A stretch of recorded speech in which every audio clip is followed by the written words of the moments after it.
It's a first of its kind anywhere in New York State, and now you have the chance to dive in and learn a lot more about the Lake Ontario National Marine Sanctuary up in Oswego. Joining us now, Bob Morgan. He's the Vice President of the H. Lee White Maritime Museum in Oswego. Bob, good to see you. Thanks for joining me. Appreciate it. Thanks for having me. What's it mean for Lake Ontario to be a national marine sanctuary?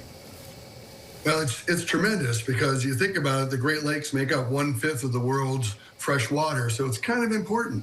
And in the development of our country, Oswego was the western frontier after the Revolutionary War, and afterwards, as the Erie Canal, Oswego Canal, we progressed further and further west to all the Great Lakes.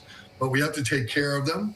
A lot of wrecks are here. There's a lot of history, and if you think about it, the original stewards were the native nations, almost 10,000 years ago. The Europeans haven't been here all that long.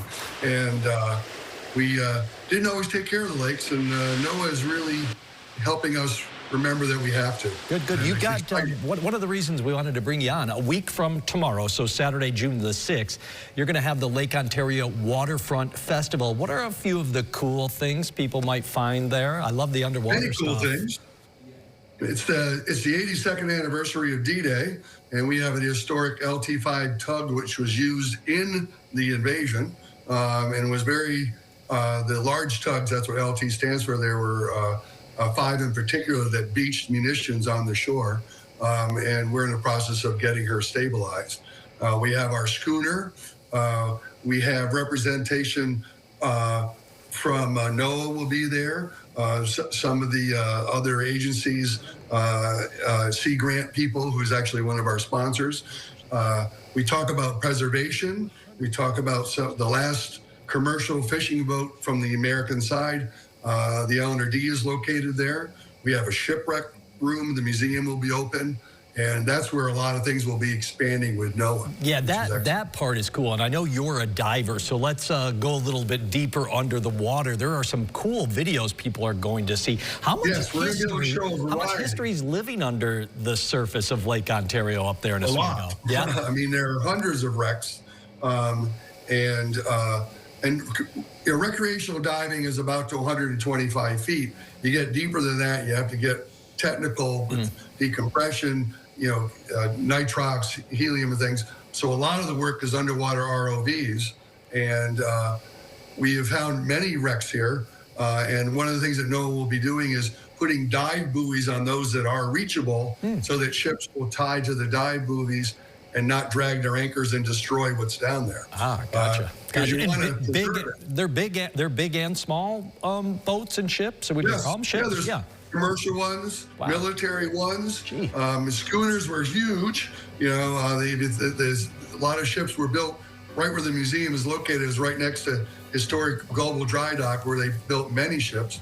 The first U.S. warship after the Revolutionary War was the USS Oneida. It was actually built in 1808, prior to the War of 1812. And many others down the road. James Fenimore Cooper was an ensign on the USS Oneida. Nice. From Leather Stocking Tales and Last of the Mohicans. So there's a lot of history right here. Yeah, Bob, what else you got going on at the festival? You got like a ham radio thing going on? There are a couple other things going on, right? Where they actually reach out to historic ships across the country. The Wisconsin is down in Norfolk, the Constitution in Boston. They've done the Nautilus, the submarine, the first nuclear sub in Groton. They did a variety, and it's really interesting because they try to talk to them, and the ham radio operator will be in our derrick boat, and people can listen and talk with the people from the different ships. They've done that many years now. It's really quite exciting. Yeah, Bob, I got about 30 seconds left here. So we told people it's going to be Saturday, June 6th. What are the hours? Where should people go? Noon to 4. They'll be parking past the museum. It's free, and many kids things. We have self-made sailboat races that the kids will be doing, and touring. Many of the boats in the museum is wide open. And if you want to buy a new boat, we have one of our sponsors. We'll be having some new boats there. So it's really a lot of fun. Bob, I appreciate you coming on with us. Thanks so much, and best of luck with everything. Thank you very much. Come on up. Download the WSYR Plus app on your TV to stream News Channel 9 for free. Just go to your smart TV, search WSYR Plus in the App Store, and download to start streaming today.